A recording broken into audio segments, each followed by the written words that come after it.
Hello Edgar. Hello. Namaste Devasetu. Thank you to give me the chance to have an interview with you. Do you see yourself as a spiritual teacher?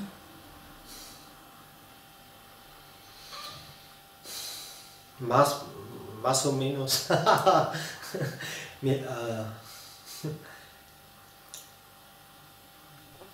Yes, in a way, I became something like that, or this form became something like that. The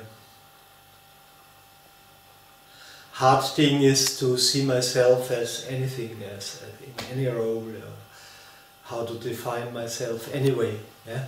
But when we just take the human form and this, then yes, I would say I'm a spiritual teacher. Yeah. What is a quality that makes a spiritual teacher a spiritual teacher?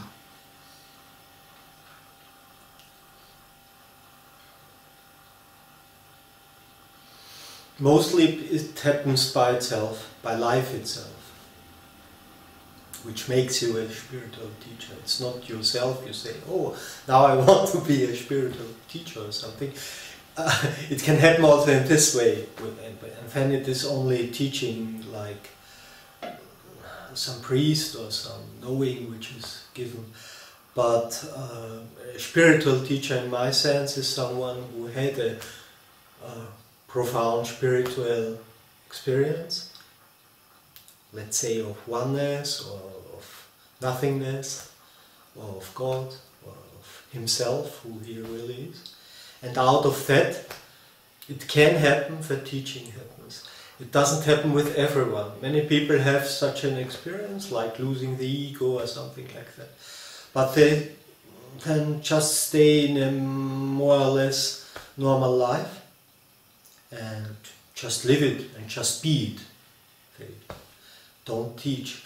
In Buddhism you have the difference between, in conceptual way, between Buddha and Bodhisattva. And Buddha would be someone who just finds his true nature and then lives it without making something out of it, just normal, simple. And Bodhisattva is someone who teaches, who helps others, and somehow the life makes it that people come and wants teaching. Most of the time it happens like that. Someone asks. It happened also with me like this. Or a teacher you had before says you should teach. Also that happened with me. And for me it is important that the feeling, the inner feeling that teaching is fun. You know, that I'm happy when I teach, when I feel something like fun and joy to teach. When I have this enjoyment in myself, then something can come, and then the next step is, how is this taken? Are there some who listen, who feels good when they hear those words and something happens with them? Then this is the next step, which is also important, that one can say, I'm a spiritual teacher, because both, yeah, there's only one side, but both, from both perspectives, from their own, where the joy is the most important, and the other side, where the people think they really get something. When this is in harmony, yeah, this inner and out, then teaching happens. You mentioned the word ego. Mm-hmm. What is ego? Ego. Mostly it's a concept.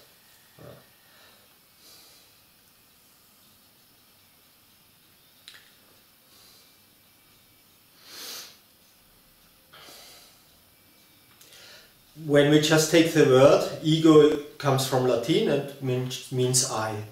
I. Just I. That's the I.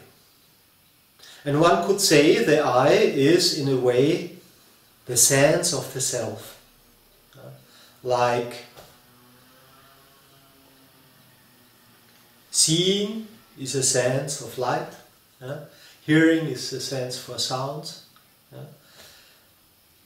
Touching is a sense for feeling this material world.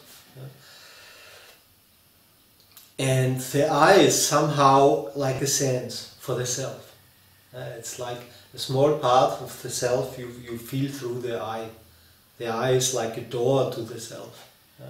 So ego, it's in its real sense, just like I, or am-ness, or I am, is nothing which must be condemned, which happens mostly in spiritual scene, that the people say, oh, ego. Mostly the people point to an ego, mostly not to their own ego, to the other ego, and say something is wrong, you are wrong. Oh, you have still an ego and these things. But in reality, these concepts are just concepts. This kind of ego doesn't really exist. It's a phenomenon that people experience and call it ego, like egoistic. When people are egoistic, this phenomenon exists, of course, but it has no substance. There is no real substance in it. And mostly when I would speak of ego, I would mean in a negative sense. I still do it, of course, too. To explain something, I would say that when people are identified with this I in a way that they believe there are many I's, that there is an I and a you, or that there are 10 I's or 7 million I's in the world, in people. This is identification with the personal I. And this personal I is illusion. And it has something to do with separation. Absolutely. I am here and you are there. How is it in your daily life? You feel now you are sitting there in front of the camera, and me, I'm sitting backside of the camera. You have the feeling? Yeah, I can see it. There is a body and there is a body. And of course I can identify with this body. There's nothing wrong with identification. But identification is something like clothes, which I can put on and off. This kind of identification which you choose just for the moment, which happens just for the moment, for this setting. But the reality is that they are just clothes, this kind. And I can stand up and it's gone. And in normal life, when people are total into this identification with the personality, it happens that they think this is not the cloth, it's the skin, and they cannot put it off because they think this I is like, it's me, but it's not me. I happens. I is a happening like feelings, like thoughts which happen. This is just something you can observe. There's an I, maybe.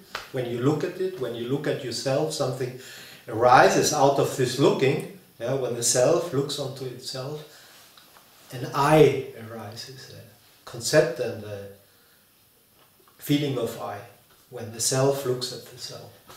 But that's just one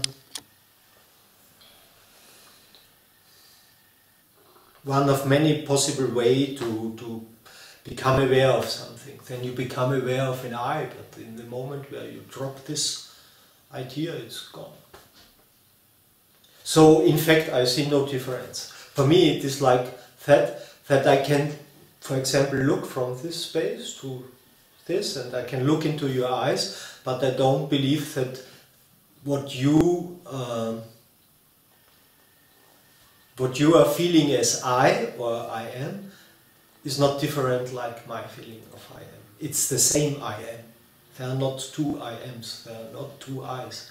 It's the same. So when you are totally with yourself, totally inside, let's say, but it's not even inside, just with you as I am, without body, without thinking what you are, totally I am.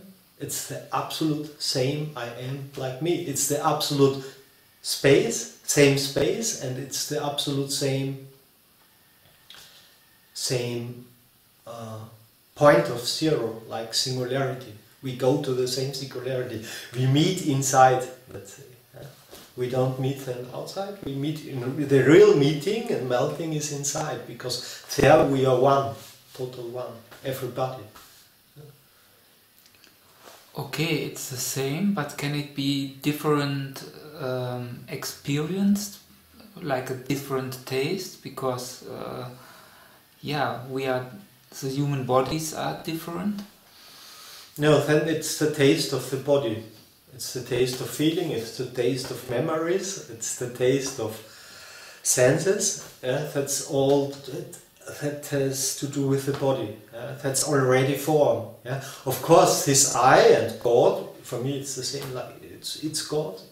There's only one I, and it's the I of God. And this I can be expressed in different ways. It can be shown in different, it shows itself in different forms, like different flowers in the world, like an orchestra.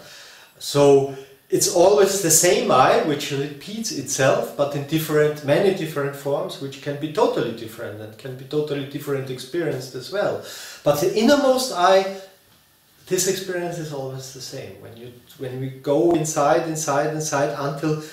until there is no more feeling of body or something like that, and only the I am remains, it's the same. How about the story? Usually people are identified with their story, that's what they see in the past. How is it with you? You don't have any past? Sure, I have. This body has a past. And this past I can recall, and that's the past. So that's just some memories. Also memories for the past happen in the now. It's not something that someone is not present or something like that. These are also concepts. There is only now. There is no past. There is an everlasting now. Even tomorrow it's the same now like now. Yesterday it was the same now like now. And all of this happens in one eternal moment. There are no different moments for me. And I can recall all that. Some part of me is still sitting 17 years ago when that happened. That spiritual experience. There's one part of me which has the feeling that nothing since happened and nothing since changed. It's the same. It's like diving into something which does not stop anymore or end anymore. Even you see it was there before also, but you really didn't know what it is, and it was more in the unconsciousness. But it is there always, this I-am-ness. And this I-am-ness is the same, this will never change. Even if the body grows old, or even if you change your personality in some ways, but this I-am-ness is the same. And it doesn't change a single moment. And for this I-am-ness, nothing happens. It's just showing up a world, but nothing profound happens. It's always the same. And so there's then no story. The story is just like a dream you experience. So you give advice to the people not to identify with their stories, or it doesn't have any use to give this advice? No, I don't give it. No, I don't see anything wrong in everything. There's nothing wrong for me.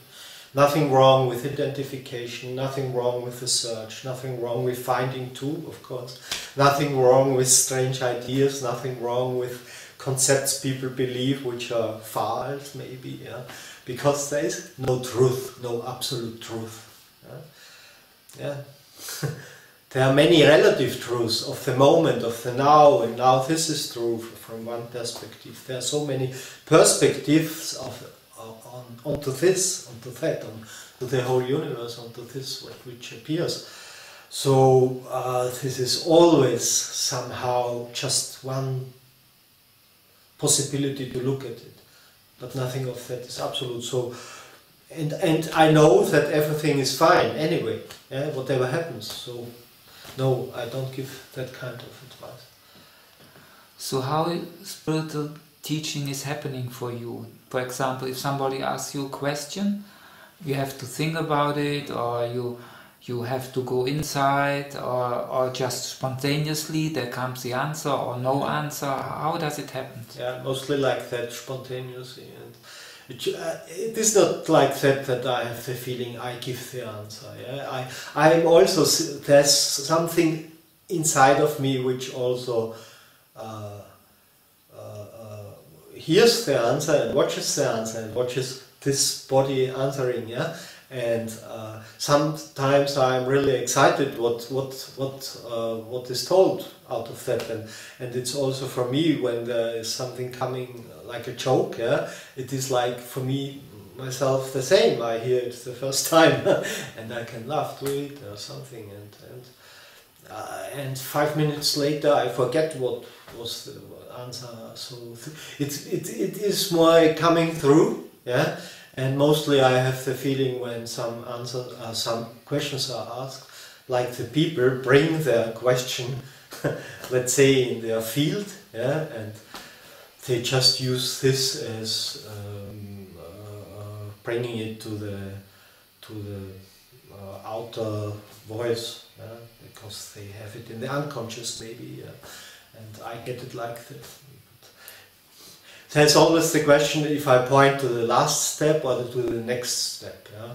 And also this I don't control. Sometimes I point to the last step and sometimes I point just to the next step for this one form before me, in front of me, which makes a question. Then this one form has a next step, whatever it is, yeah? In his way, in his search. And what is the last step? The last step is a step which cannot be gone. The last step is to drop everything which one knows, every knowing, to go totally into the unknowing, stop believing any spiritual concepts, neither wrong nor right, yeah? Total letting go of ideas, and just resting, yeah? And waiting for the grace which can happen, maybe when one drops the search and stops with everything, just coming totally into the moment, totally to the body as well, maybe being just in surrender to the body, what he needs, small things, eating, sleeping, washing, going, standing, easy things, and just then grace can happen, but it cannot be done, so this is no step. Some people say life is just appearing, just what is in the moment appearing. There is no meaning in it, there is no use, could you say the same? More or less, maybe almost the same. What I don't like in this expression is when it sounds like, oh, it's meaningless, like a little negative approach to that, but it's like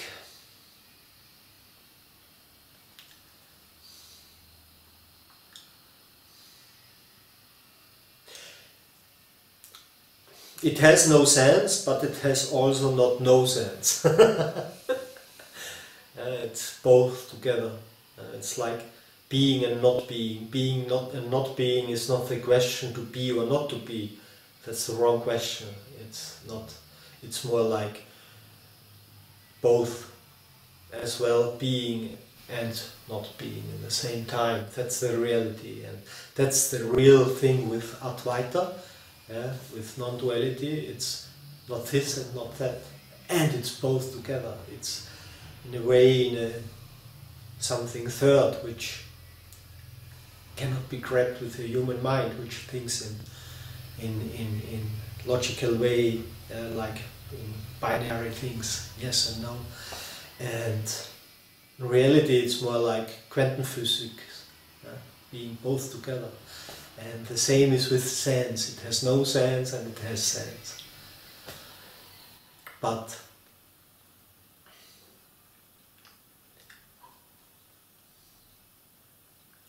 this sense is not important. The only sense that it exists is the existing itself. It's enough sense. It does not need more sense than just being. But that is a true sense and a big sense. That's why it exists, because it can.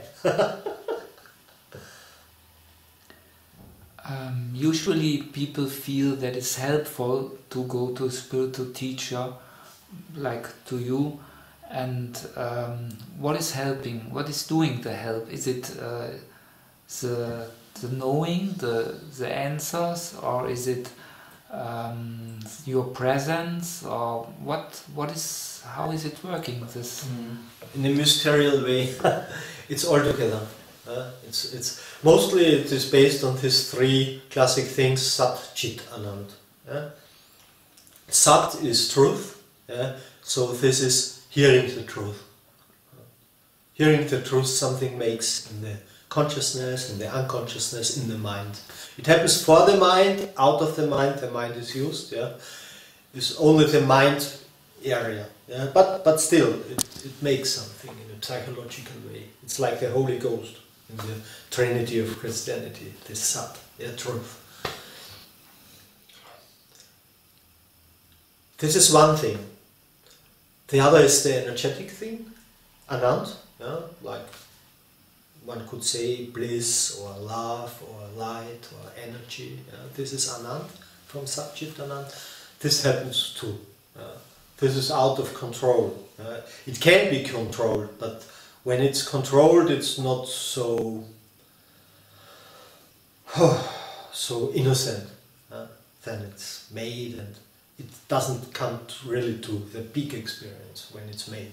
The experience possible when you controls energy, but the real thing happens when you just let go and the energy happens. And this happens when someone comes into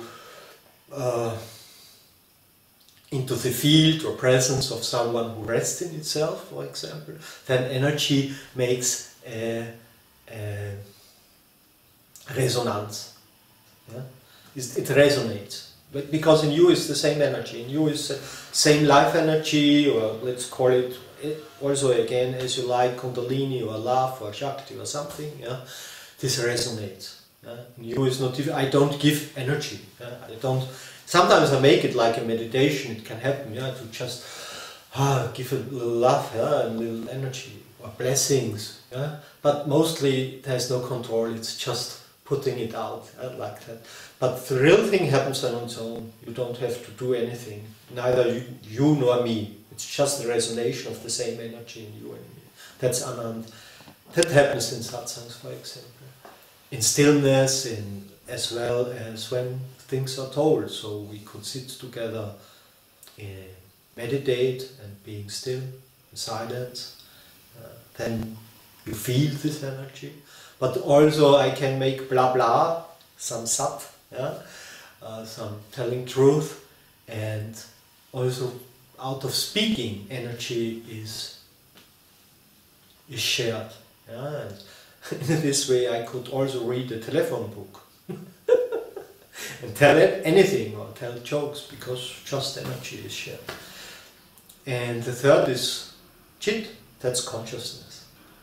And also that's the same with like energy. Energy is like Shakti, like the female part of the universe, the manifestation, this all is energy, it's female side of God. And consciousness is like more the male side of God. It's the same, they are not separated, it's Advaita, Shiva and Shakti are one in reality, but it appears like two. Then, because that we don't say it's one, we say it's not two, Advaita, not two, not duality. And because it appears as two, like yin and yang. And the Shiva part, the more male part, is consciousness. It's just consciousness. It's that which is in everybody I-am. This part, this is consciousness. And also we have the same, in you is the same Shakti, the same energy moving, and it's the same consciousness looking out of this body somehow. You have the feeling you look out of this body, here looks something, and we meet, Yeah? Look into our eyes and it's the same seeing the same, consciousness seeing itself. It's also something which resonates. So these are the three levels which happen in such a meeting. Yeah? Consciousness, energy and telling the truth, which is just for the mind but still doing something psychological, and it's something like fishing. Because most people come because they like to hear the truth, or some come just for the good feeling, but it doesn't matter why they come, it's working. Something happens then.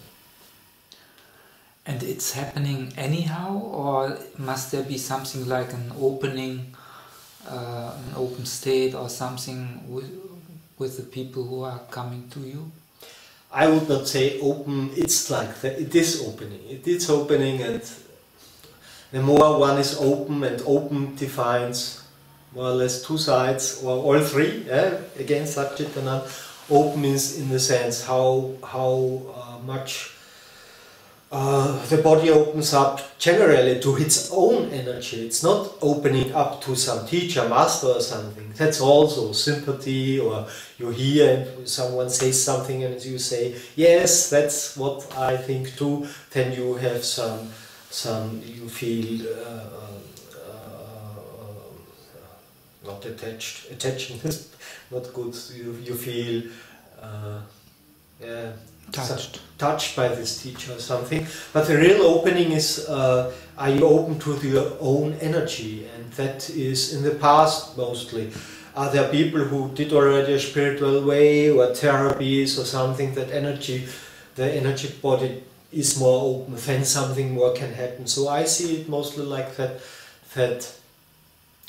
it's like a ripe apple. Yeah? When the apple is ripe, then it just falls down and I don't have to do anything. Yeah? Then it just happens by coincidence. The last step is grace. Even the guru, master, teacher cannot do it for you or for everyone. Yeah? Only the self can do it. You can call it God, goddess, the self. Anyway, it doesn't matter. It can only happen by grace, which happens. And when the apple is ripe, it happens. And it happens, and sometimes it happens in satsang, yeah, of course. Because maybe the last energy, the last wind, which was needed, that the apple falls down, yeah, happens in satsang. But there's no guarantee for it. No way, no. How comes the phenomenon that some people are attracted to one teacher and the other to another teacher, yeah, or to no teacher, or sometimes to this teacher and sometimes to that teacher? How comes this? Yeah, that's resonation. It resonates. Yeah, and that's good. There are so many people, so many different forms of people. Yeah? In fact, 7-8 million people in the world, and nobody is really the same like the other. Even inside they are the same, but the form is different. And this form also has resonation. And so it's good that there are many teachers, which appears that we are in fact not many teachers. We are all the one and same teacher, the self, let's say. And it's like that all the teachers are like the many heads, thousands of heads of Krishna. Yeah, it would be one concept. Yeah, which fits very good, because it's like that. The real teaching is from the self, from the oneself, or from the no self. It's the same for me. Yeah? And the teacher is just a form, and it's just some possibility that some people say, okay, this teacher is like me, or I see something. Sometimes it's just projection, yeah? But also projection is used. So that's why for me nothing is really negative. Also concepts are used. Also ego is used. Also projection is used by spirituality, by the whole. Yeah? It's used. Yeah? Even that is used. So people project something like a father or a mother or a grandfather or something, or a lover on this teacher, and it's used. Yeah? Of course, this projection has to drop someday. Yeah? Maybe it drops just in a moment before enlightenment happens. Yeah? Mostly it happens like that. Because when there's clinging, too much clinging to the teacher, you don't see the moon. You are hypnotized with the finger who is pointing to the moon. that has to drop one day, but before it is just used.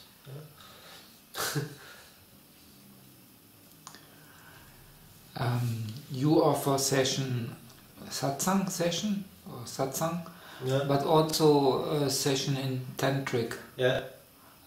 What is the difference? There are two routes of you, different routes, or how can you say? Not so much. There are not sessions, that's more seminars and retreats. Sessions I offer only satsang with coachings like in Skype or in real life. They are mostly satsang, just being in silence together or looking onto some daily problems or spiritual problems. Yeah? In retreats, I offer Tantra retreats because that's this part of me which came from the outside, that people asked me to, because my way was a tantric way. I was in India as well many years and was initiated as an art yogi in Varanasi, and in Kundalini Tantra it's a more tantric way which works with inner energy, with Kundalini, and which has more or less as goal not sexual therapy or something. I don't work with this, and also not with neo-tantra and these things, with sexual joy. That's not my part.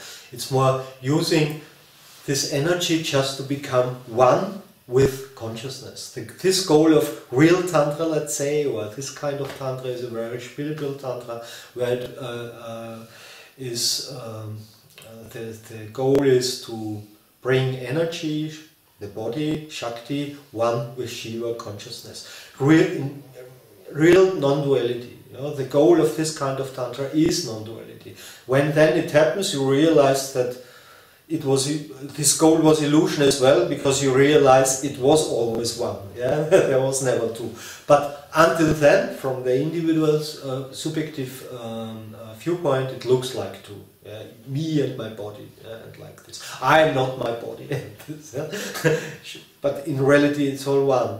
And Tantra is a way to experience this, and it does not cut off the body. It does not cut off the universe. All this. Yeah, it calls it Maya and its illusion. For me, that would be a kind of non-duality where people just close one eye, and then they see one. Yeah? But for me, Tantra made from myself the experience to become one with the whole universe, and to experience the whole universe like a living, conscious being, intelligent, hyper-intelligent being. This being in the past, when someone experienced that, they called it God. Because they just wanted to express that's not only a cold universe, that's living, that's a living being. And that is possible to experience this, when energy and consciousness become one. And then non-duality starts, then Advaita starts, like that. And so for me, this part of the teaching is still important, and people realized that I did this way, and therefore they asked me for teachings, of the techniques as well, which I learned. They wanted to learn because they thought, it worked with you, so maybe it works with us. And I didn't believe that, but okay, I started this now 10 years ago to give also Tantra retreats, and it was a surprise for me as well that it worked, that people experience faith themselves. They have really not only just some Kundalini experiences, but really experiences of themselves, where all this, after that, the Tantric path disappears. Yeah? One becomes one with himself, and that's it. It's the union of Shakti and Shiva inside, not in the outside so much, but with everything. You have been with Osho in your past. He's still a master for you? Absolutely, yeah. It's long time ago, of course, and he's not a master in the sense that I teach was what he told, or his tradition or something. He did his thing, and there are also many things which were not so good, or his so-called personal stuff or process, which also happens after enlightenment, some personal stuff and processing. And there was also the time where I totally had to put him down from the podest, yeah, and see also the human part of him and the mistakes which everybody makes, yeah. So-called mistakes, because in fact there are no mistakes.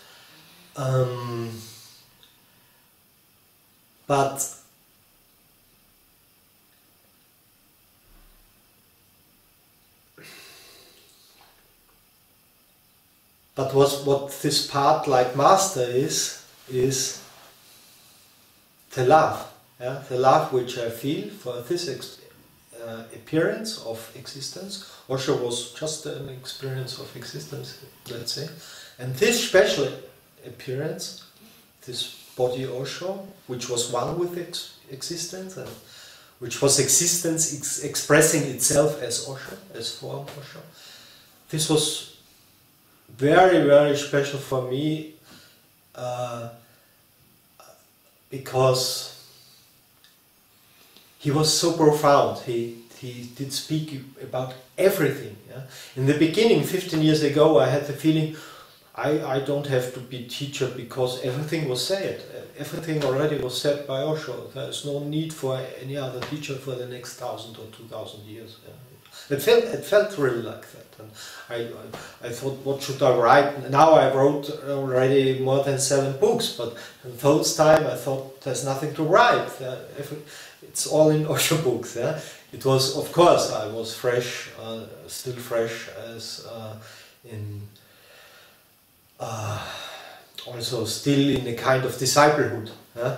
But it was so big what he did. And it was so huge, and I still feel personally that he was so important for me, because many things which happened to me, and also the last happening, happened because what he did, what he brought into the world. I cannot imagine. Of course, it would have happened in a different way, maybe too, but. For me, it could not have happened without him. For me, this experience. You also feel resonance to Ramana Maharshi? Also, of course. After that, Osho was my last master, let's say, or the second last master. When it happened, also an outside master appeared, which I did not know before. He was just sitting with me. But just some minutes before, but in this time I was Osho Sannyasi, and in Pune it happened, and I did not know anything about all this Satsangs thing. So the first months after, is now 17 years ago, end of the 90s, in India, and the first month after, slowly there came some people my way. I did not seek them, which gave satsang and things like that. And I became even friends with many of them. And they helped a lot to integrate also the experience. And it opened up this Advaita stuff. I did not hear anything about Advaita before. But it was the explanation. For me to come in contact with Advaita was like, Osho brought me to this experience. He was a tantric guru. He was perfect in this, somehow. To come really to this point of union, of Shiva and Shakti, of consciousness and energy. But when these unions, you see, it was all the time, eternal, since the beginning, Shiva and Shakti are one. And also Tantra, all this way and all this concept flow away. They were not important anymore for me, because now oneness was what I am. And in that, let's say, Osho had some answers for me, of course, also after, because he described a lot about his own state. But he did not describe really much about beyond enlightenment. What happens after the integration, all these problems or not problems, all this which happens on its own. You don't work anymore on yourself or something, but really many things are also changing in the body, in everything. And there Advaita was for me like when I first heard about Advaita, it was like, oh, it's exactly describing what I experienced.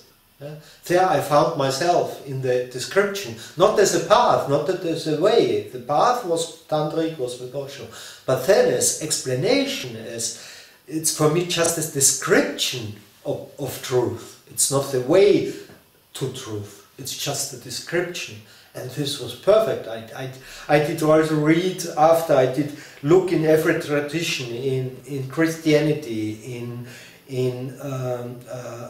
Buddhism, in Taoism, in Sufis, I found in Zen, yeah, I found it everywhere. I found the same experience in every religion, in every tradition, but I did not find it as clear as in Advaita. In Advaita it was really on the point. In the Upanishads, yeah, and later in Shankara, and later in Ramana Maharshi, in Nisargadatta as well. Yeah. And all this tradition, like Ramesh Palsika and many Indians, even Indians which are not so much known. And it's always the same. And so I also got into contact with this tradition, and it also helped me to integrate. You spent a lot of time of your life in India and you felt at home there, yes? Yeah.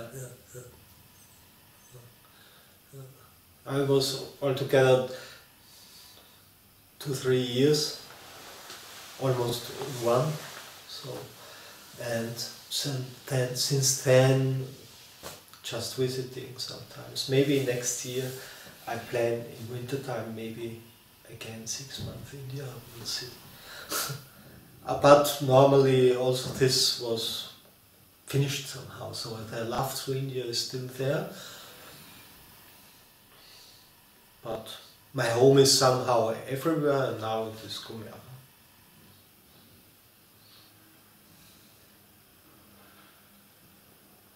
But I feel really in India that this kind of spirituality is very alive.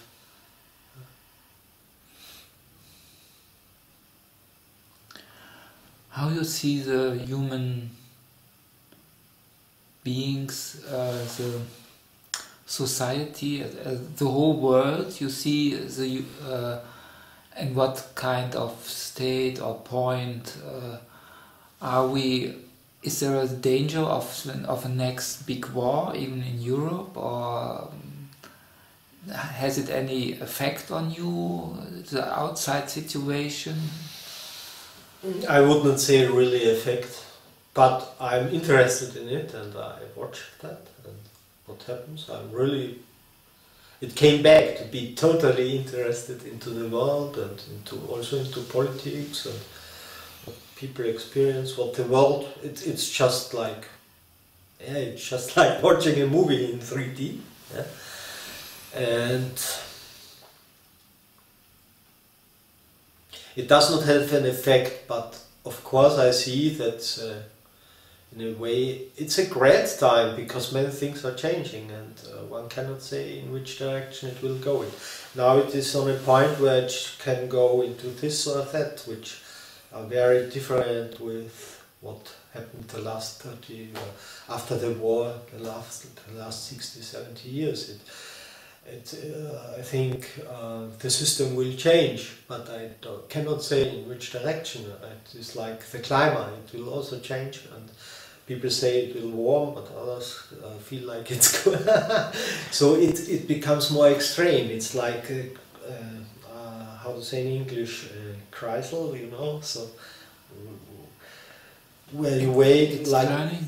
It is something for childs, no? Like yes, spinning, yes. And then you look on which direction it falls, and like it's now like that. It can be that freedom for many people is more waiting, and it can also be, and the old system goes, or it can be that the old system turns into an ice block, and we have some kind of dictatoric politics for the next 50 years, who knows, and the next generations have to set them free in some future, we will see. It will become really tough, I think, but that's also a wake-up call for people to look onto themselves. And I also see that this is God, even if wars are happening. Everything has to be exactly the way that how it's happening? No, it cannot be different. That's all natural. This. In fact, it's energy. And it's like a movie. It's like a movie, a drama. Sometimes it's a harmonic movie, and sometimes it's a love story, and sometimes it's a crime, and sometimes it's a war, and sometimes it's tragedy. And yeah, it's like a movie you watch, and that is not different. And the real thing in the end, yeah, the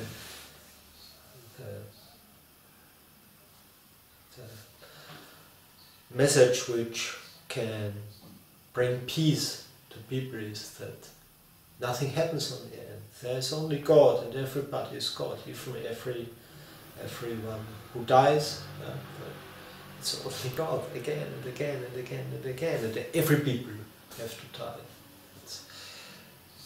That's true, and I really love to be alive in a body, of course.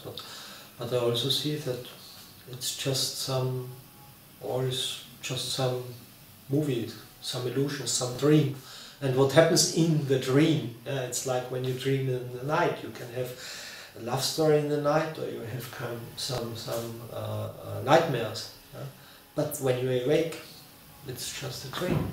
It does not matter what happened before or in the dream.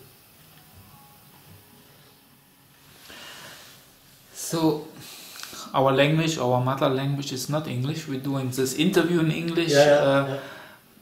So that means you are ready to give your teachings, to play your role as a spiritual teacher also for English-speaking persons. Yes. I did, when it happened to me in India, I was much into English language. In fact, I did think in English and dream in English. Now that's a long time ago, because I came back to Germany, Austria, and now Spain, and so. But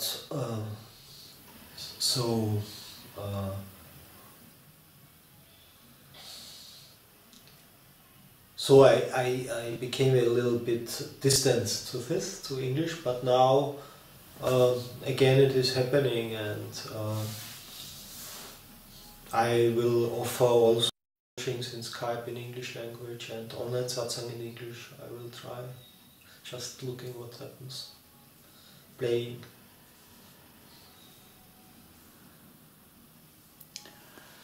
Some other issue, what is your advice to have a happy relationship between men and women?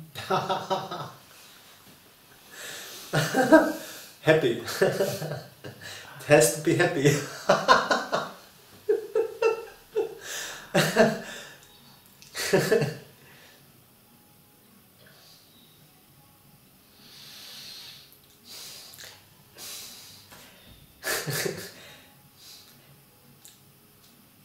In reality, the hope to have a happy relationship is one step to not make it work, because there's hope, there's projection, there's some wanting, like it has to be. In the moment where I have an idea how it has to be, it's in the way that is between what is. Somehow it is. And for some people in life is needed that they have that kind of relationship, which is maybe fighting even, or some projection, or I like to say a working relationship. A working relationship is something where people spiritual grow, but of course it's not easy. Happy is okay, tralala, but nothing much happens. So there are so many different stages for people in the experience of being a human being and becoming more and more oneself. And for all the stages, different kind of relationships are needed and comes in the way. Even then there are stages where it's needed to not have a relationship at all. and going total back to oneself, being alone in the sense of all one, alone or one, and stay there, and don't needing anything, don't need anybody to give me love or something. And for me it is like, but then I only speak of me personally, but this cannot be put on others. It's just when you go through this being all one and alone, and become independent of being in relationships, then after that it can happen, and in a way that you don't need it. When you don't need it, you are really ripe for a, let's say, happy or harmonic, or does not even has to be that, for a relationship which works and where you can relax. For me, the most thing in a relationship is, before I had other priorities, of course, maybe sex mostly, or same interests or something like that, whatever. But now for me the most important thing in a relationship is, can I be alone and all one together? Have I changed in any way when I am being with someone, or can I relax like I am alone? Because my real home is one, is alone, is all one. And when it's possible with another to be oneself like you are, without any mask or any change or any projection or anything, you feel when one is projecting, you already come into some role. You can play those roles for 2 hours, for 4 hours, but 24 hours a day or all the year long. When you are not living together, it's easy. You meet and separate, meet, separate. That is working with every relation. But when you live together, for me it works only, and it works. I found that when it happens that you can be like you are alone, totally relaxed, that nothing changes, then it's easy. Then it works. Everything else is some kind of, then it is a work, then it has a sense, it's also good, but you cannot relax like you are alone. And then there will come the time where the whole body and system cries, I have to go out of that, maybe conscious or unconscious. And that happens with many relationships. They come to this point because they are not enough alone.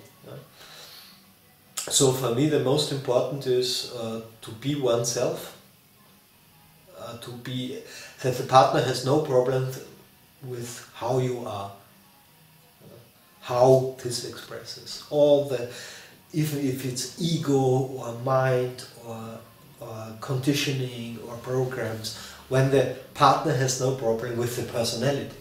It's easy to be one with transpersonality and say, we are one, we are God, but that's not what is life. In a relationship you have a relationship with a personal form, as personal form, and they have to have a yes for this personal form in every way. Or at least letting it like it is, not wanting to change the other. That's the most important thing. Even if I have the feeling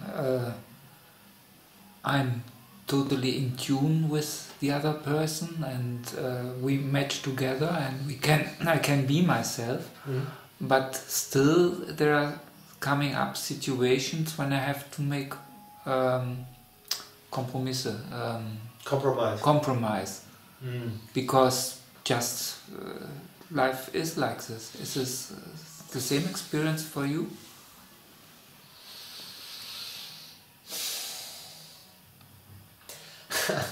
I'm much less, for me it's like I'm much less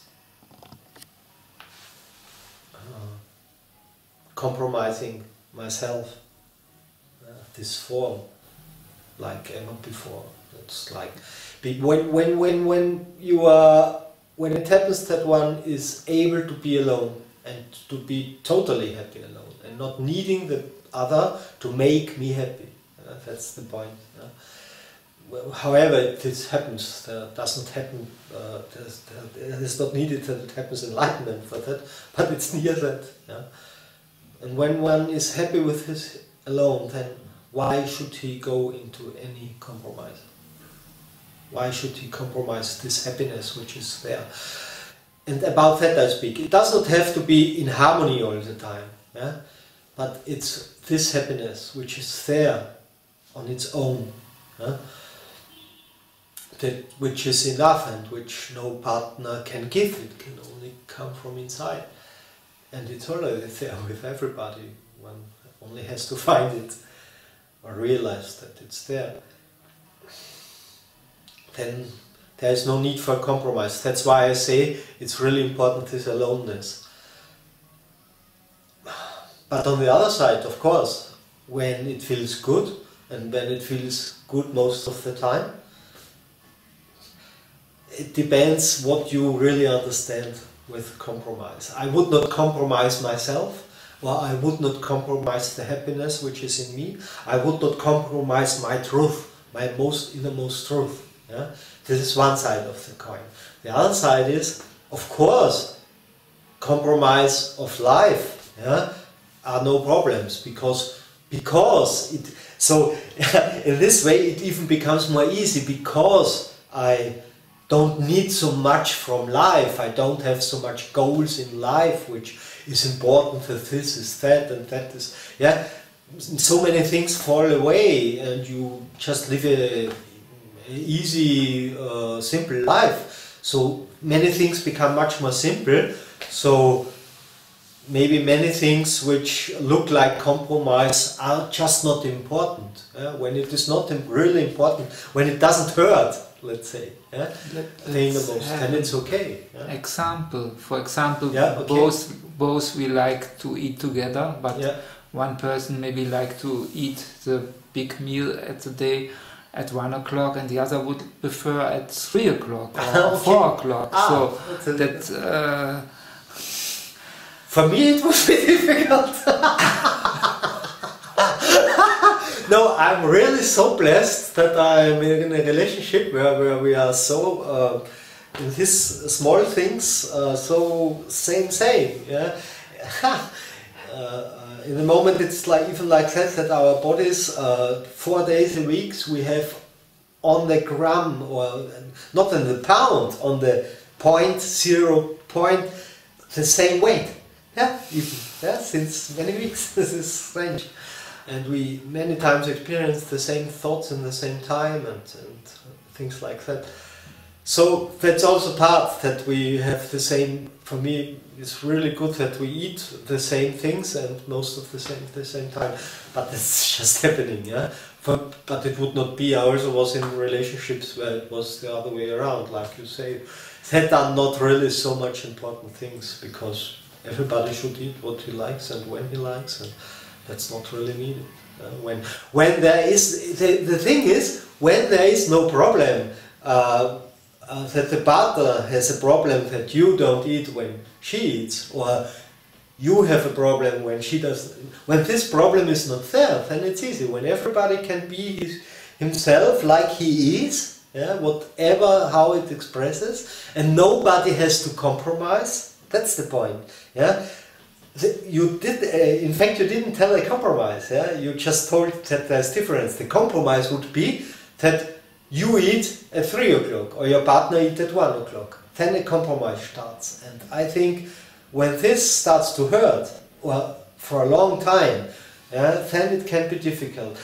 But sometimes it's just a habit. When it's a habit, it can be changed. No problem.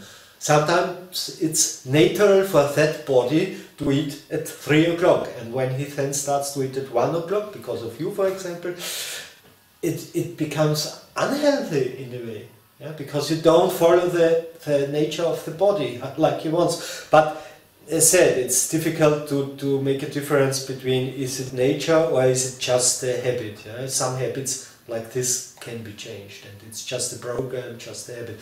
But you have to try. When you change it, and after a month it feels good to eat at 1 o'clock, for example, it's okay. If it still does not feel, then then you go into a compromise where you go against your natural truth. And then I would not do it. Then it's a problem. Or what's even also wrong, one wants to eat at 1, one at 3, and we eat at 2. Yeah? Between. You can do it 1 time, 2 times, 3 times, for example. But not every day. Because then every day, both of you lose your center and go out into something which you are not. Which does not feel natural. Yeah? And that's even worse than when even one does it. Then even one can stay in center. Yeah. So when it's all the time, yeah, I'm not sure if that's so good. But I speak of out of this viewpoint where I see this all oneness as the highest truth and the most important. Yeah. But the funny thing in my case is, or in our case, is that we also feel like being heard not to eat together. Yeah.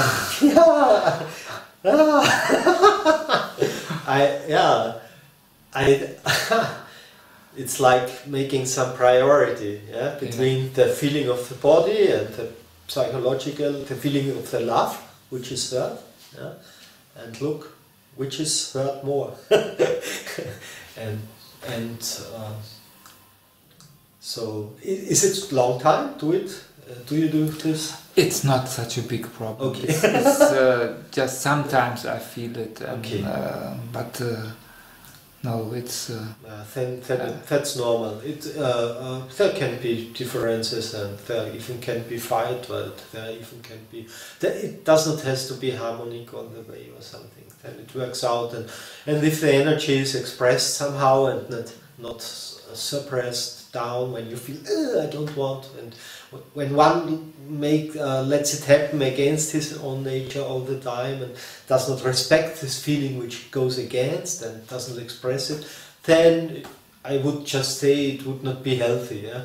But it's not really a problem when some works like with the emotion, just feeling it.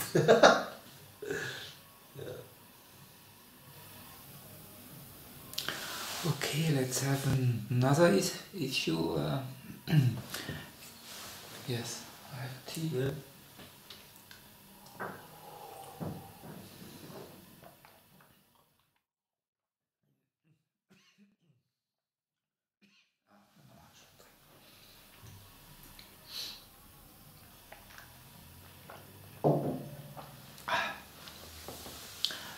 It's death of the body, the end of everything?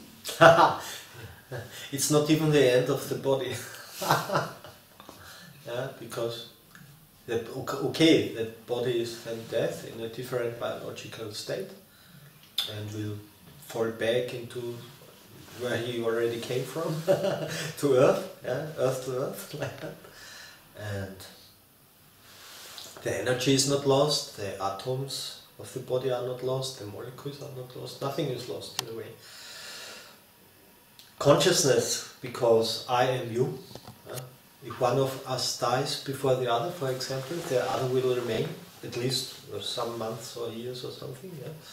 And because I am you, who dies?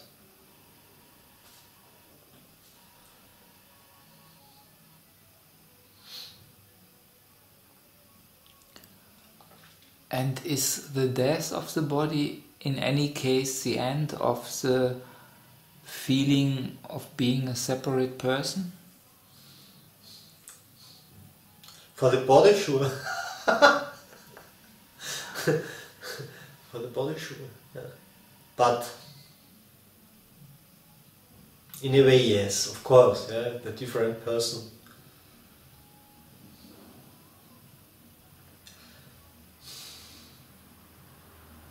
In fact, the I, yeah, which has the fear of dying, the one is the I, the personal I, which has this fear. He can die even living in the body. The personal I can die while the body stays alive. That happens here, that happens all the time someone awakes. Because one awakes to consciousness itself, to the self itself. and realized that the personal I was some sort of illusion or misbelief that I am that personal I. So this personal I, but this personal I is the same one who has the fear of dying. But what really happens when the body dies, in a conscious way, there are so many different possibilities, like truth in the world, like it's a relative truth, what you experience directly after. The dream continues in some way. Anyway, it's one dream which is interconnected millions of times. It's one dream from many different perspectives. You were Buddha, you were Jesus, you were Napoleon, everybody of that. There was only this one I all the time, and it experiences itself again and again and again and again. And there is no time in it that you can say there is an after. And so we experience many lives all together, and somehow we think it's chronological, but in the moment where death happens, this time ends and chronological things and you are there where you were before you were born. Whatever it is, you can call it nothing, you can call it everything. You can call it nirvana or the universe. And somehow there will be an experience of maybe total bliss, or there will not being any experience at all and totally nothingness. It's the same in some way. There is no chronological thing. Maybe you experience your next life, one could say, but that's already part of the dream. Yeah? That the dream continues. Then maybe in next life you are Caesar 2000 years ago. Yeah? This is all happening not in a chronological way, from the point of consciousness. Time is illusion. So, and the whole universe is illusion. And you go back to that, maybe, or you don't go back to that and you dream another dream, maybe in some other planet, whatever. All can happen.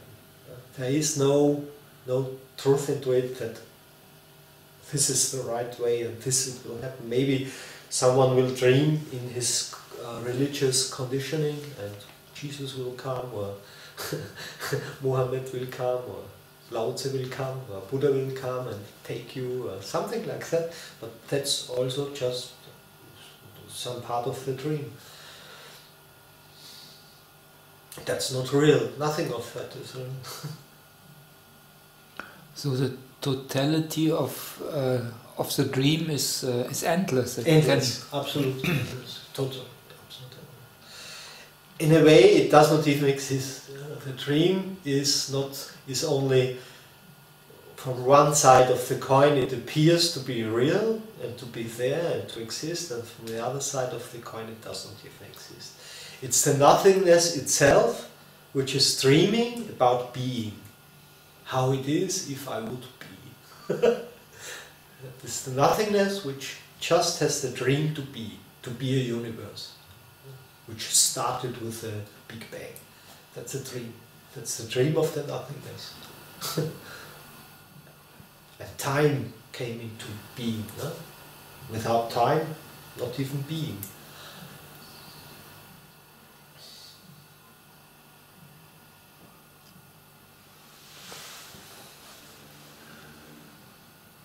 This imagination you now described, it gives me a feeling of then nothing really matters. Yeah, sure. In the most perfect sense of the word, you just said, nothing really matters. Nothing is what matters, which played mattering, which became matter. Only nothing matters.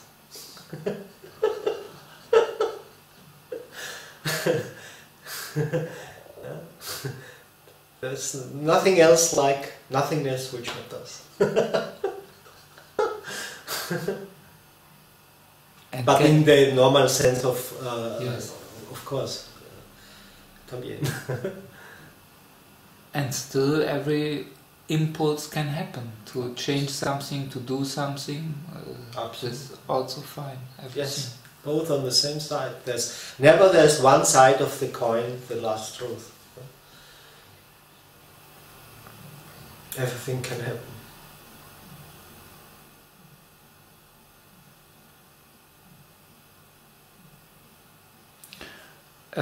I know for you it happens that the healthiness of the body is important. Yeah. You like movement, you like to use your body, maybe you like to speak about it? Yeah, the first years I was very much into many things, kind of different sports before it happened 17 years ago. And then this slowly came to an end around 15 years ago, so 2 years more, and then slowly I was not doing anymore, not because nothing makes sense, but because everything is fair and there was bliss, or I don't want to say bliss, it looks so high. Bliss is just a state which comes and goes, but there was just freedom and peace, nothing to do, and that's why I did not move anymore, and so slowly the body became more and but it felt okay, because my new hobby was cooking. I found much joy into cooking and things like that, but I did not move so much anymore. And then last year I got sick, the body got sick, so I had to change, and again I changed. It was like a moment, like, okay,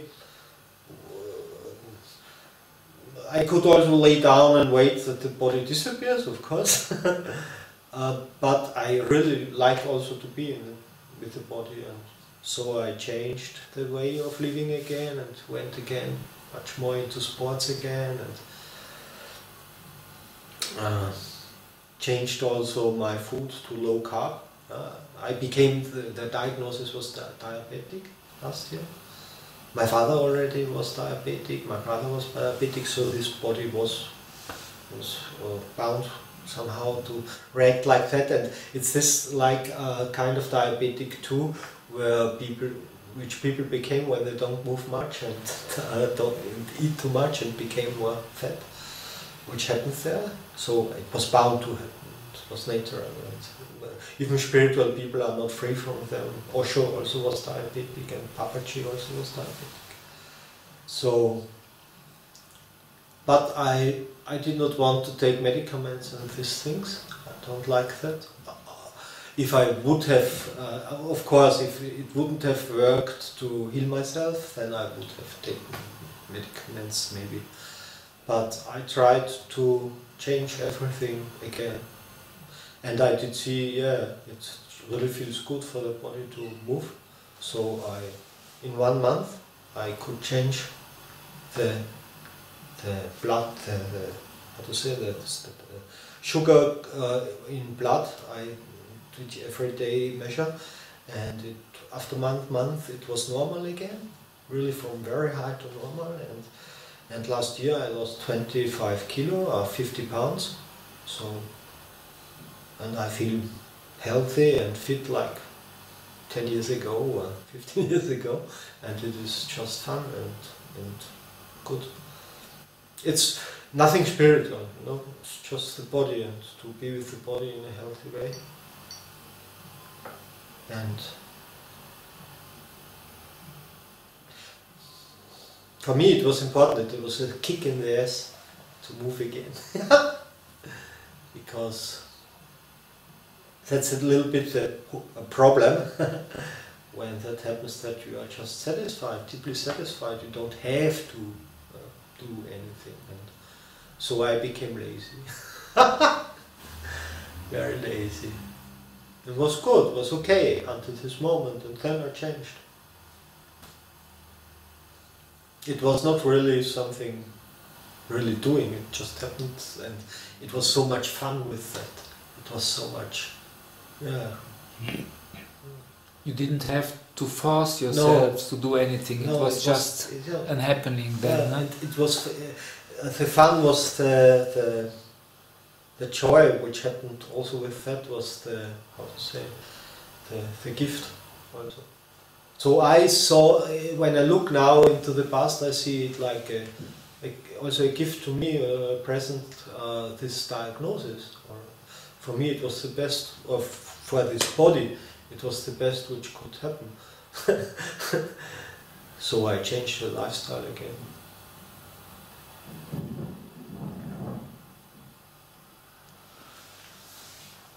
Okay, is there another issue or something you would like to talk about?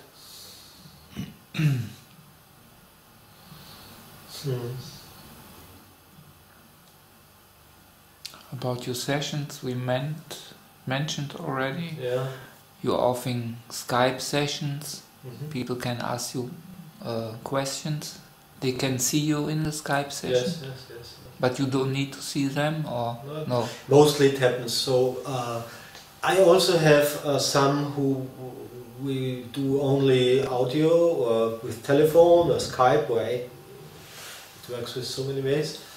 It's also possible. For me it does not matter. But when they're seeing, I like that both are seeing, because then there's some connection. Yeah? This connection goes with light, let's say with light. Yeah?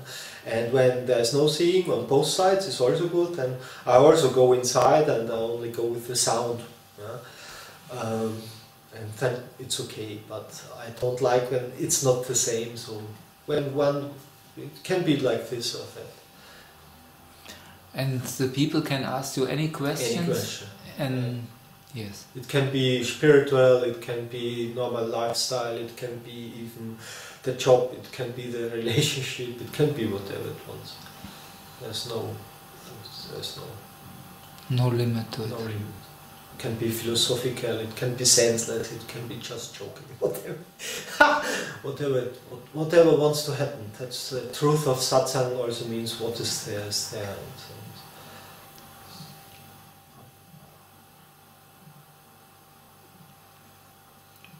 Okay, and you would be also free to go to different places when people invite you to give a satsang. Yeah. Yes. This summer already, I originally I wanted to stay in Gomera, but this summer I have events in Vienna, Berlin and Hamburg, in July in Germany, in June in Austria, but I would come everywhere. When people pay me the traveling and they're coming, that's no problem. I don't.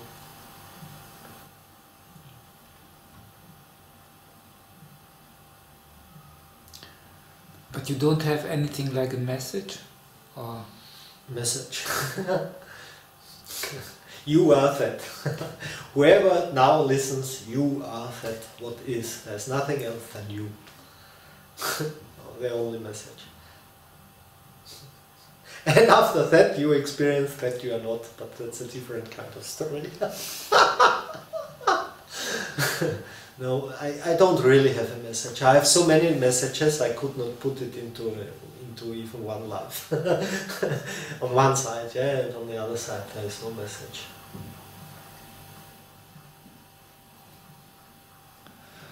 okay, so thank you very much. Welcome. Thank you for this interview.